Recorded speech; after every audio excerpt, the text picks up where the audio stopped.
our children with the same love. But in the end, only one remembered who they were when they lost everything. Margaret and Arthur Collins were not rich. They didn't live in a big house, didn't drive expensive cars, and didn't have powerful connections. But what they did have was something rare, a home where love was given freely, without conditions. They had 3 biological children, Daniel, Sophie, and Liam. Life was already full, noisy, and busy. Then one day, everything changed. At a local care center, they met a quiet little boy with observant eyes. His name was Ethan. He wasn't crying, he wasn't asking for attention, he was just waiting. Margaret felt it instantly, that pull in her chest that told her this child mattered. Arthur hesitated at first, not because he didn't care, but because he understood the responsibility. Adoption wasn't charity, it was a lifetime promise. And they made that promise. From the very first day Ethan entered their home, they decided one rule would never be broken. No child would ever feel less. Same food, same clothes, same school, same discipline, same love. To the outside world, Ethan was adopted. Inside those walls, he was simply their son. Children grew, but not in the same direction. Daniel was ambitious but impatient. He wanted success quickly and hated being told no. Sophie loved attention. She cared deeply about how things looked, even if they were falling apart underneath. Liam was clever but careless. He believed someone would always fix things for him. And then there was Ethan. Ethan watched more than he spoke. He noticed how tired Arthur looked after long workdays. He noticed Margaret counting money quietly at the kitchen table. While the others asked for more, Ethan asked for less. Instead of toys, he asked for books. Instead of pocket money, he asked questions. Every report card he brought home mattered to him, not because of praise, but because he wanted to make his parents proud. At night, when the house was quiet, Ethan would whisper a simple prayer. "Thank you for choosing me." Margaret once overheard him. She cried silently in the hallway. She realized then this boy didn't just live in their house, he carried their love like a responsibility. By the time Ethan reached his final years of school, the difference between him and the others was impossible to ignore. Daniel talked about business ideas, but never followed through. Sophie dreamed of a glamorous life, but avoided hard work. Liam joked his way through responsibilities, assuming time would fix everything. Ethan, however, stayed late at school. He applied for competitions, grants, and scholarships no one else even bothered to read about. One evening, a letter arrived. Not just any letter, a full scholarship covering tuition, living expenses, and travel to study business and finance abroad. Margaret read it twice. Arthur adjusted his glasses and read it again, slowly. They were proud, but afraid. Sending Ethan away felt like losing him. At the airport, Margaret held him tighter than she ever had before. Arthur tried to stay strong, but his voice cracked when he said, "Remember where you come from." Ethan nodded. "I will. Everything I become will be because of you." And with that, the child they once chose walked into the world, carrying their sacrifices on his shoulders. Life didn't pause after Ethan left. The house felt quieter but still full. Daniel married quickly, chasing stability without patience. Financial pressure followed him like a shadow. Sophie surrounded herself with people, but felt lonely when applause faded. She measured success by appearances. Liam jumped between jobs, confident something better would always come, without ever preparing for it.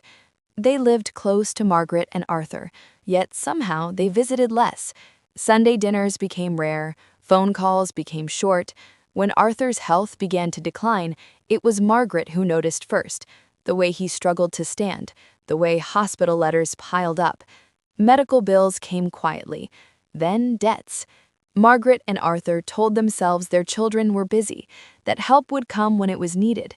They didn't yet realize that distance isn't always measured in miles. Sometimes it's measured in choice. Old age does not arrive loudly. It comes quietly, in aching joints, in unpaid letters, in sleepless nights. Arthur tried to hide his weakness. He still woke up early, still insisted on fixing small things around the house, but Margaret saw the truth. Hospital visits became frequent. Prescriptions replaced groceries. Savings disappeared faster than they expected. For the first time in their lives, Margaret and Arthur did something painful. They asked their children for help. Not all at once, not dramatically, just small requests. A little help with bills, a little support until things settled. Daniel avoided the conversation, always busy. Sophie sighed, reminding them she had her own expenses. Liam joked it off, promising help soon. Soon never came. Each rejection felt heavier than the last, not because of money, but because their children no longer saw them as parents, only as a burden. The house had been Margaret's pride. Every corner held a memory: first steps, school bags, birthday candles, late-night talks. That was the house their children grew up in. So when Daniel suggested transferring the house into the children's names for safety, Margaret hesitated. But they trusted their children. The paperwork was signed quietly. No celebration, no warning. Weeks later, the truth arrived. The house was no longer theirs. The conversation that followed was cold, efficient, and final. It's better this way. You can't manage it anymore. We've decided. Decided without them. Margaret packed their belongings slowly. Arthur stood in the doorway, touching the walls one last time. They didn't fight. They didn't shout. They left. That night, Margaret whispered through tears, "We raised them, but we didn't raise gratitude." Margaret and Arthur never imagined their lives would shrink this way, from a home full of laughter to a single rented room, and then not even that. The money ran out faster than dignity allowed them to admit. They stopped calling their children, not because they didn't need help, but because they had already learned the answer. Some days they walked slowly through the city just to pass time. Some days they sat quietly on a public bench, sharing memories instead of meals.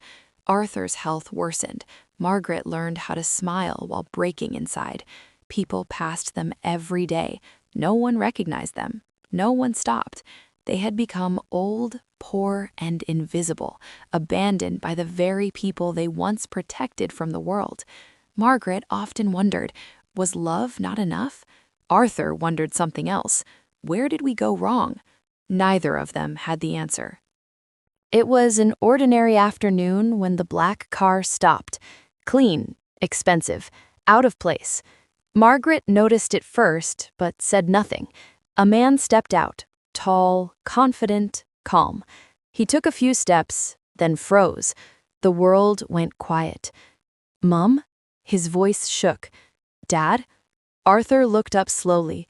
For a moment, he didn't recognize the man standing there. Then he saw the eyes, the same eyes that once waited quietly in a care center. "Ethan," Arthur whispered. Margaret stood, trembling. Tears streamed down her face before she could speak. Ethan didn't ask questions. He didn't hesitate. He knelt in front of them, right there on the pavement, and wrapped his arms around the parents who never stopped loving him.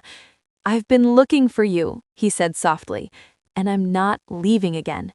That moment, on a simple bench on an ordinary street, was the beginning of everything changing. Ethan took them somewhere warm that evening. Not a hotel, not a restaurant, a home. As Margaret sat on the soft sofa, she kept looking around, afraid it wasn't real. Arthur finally asked the question that had been sitting heavy in his chest. "Ethan, what have you been doing all these years?" Ethan smiled gently. "I worked. I failed. I learned. And then I built something." He didn't boast. He didn't list achievements, but the truth unfolded slowly. After graduating with top honors, Ethan stayed abroad. He started small, consulting, late nights, unpaid risks. Years passed. The boy who once asked for library books became a man who understood systems, money, and people. Ethan had built a successful international business, quietly, without ever mentioning it to anyone back home. I wanted to be someone before I returned, he said, someone who could protect you the way you protected me. Margaret cried. Arthur closed his eyes. They finally understood. The next morning, Ethan didn't ask what they needed. He already knew. Every debt was cleared. Medical bills, rent, loans, all of it. But Ethan didn't stop there. He bought a house, not in a busy place, not flashy, peaceful, safe. And when Margaret saw the papers, her hands shook. "Why is our name here?" she asked. Ethan answered simply, "Because you gave me a name when I had none." He arranged carers for Arthur. He made sure Margaret never counted coins again. For the first time in years, they slept without fear. That house wasn't just a building, it was rest. News travels fast when money is involved. It didn't take long for Daniel, Sophie, and Liam to hear that their parents were no longer struggling, that they were living comfortably, that someone had stepped in. They showed up together. Apologies came first, carefully worded, rehearsed. Daniel spoke about misunderstandings. Sophie cried about pressure. Liam joked nervously, hoping to soften the room. Ethan listened quietly. Margaret sat beside him, her hands folded. Arthur watched his biological children with tired eyes.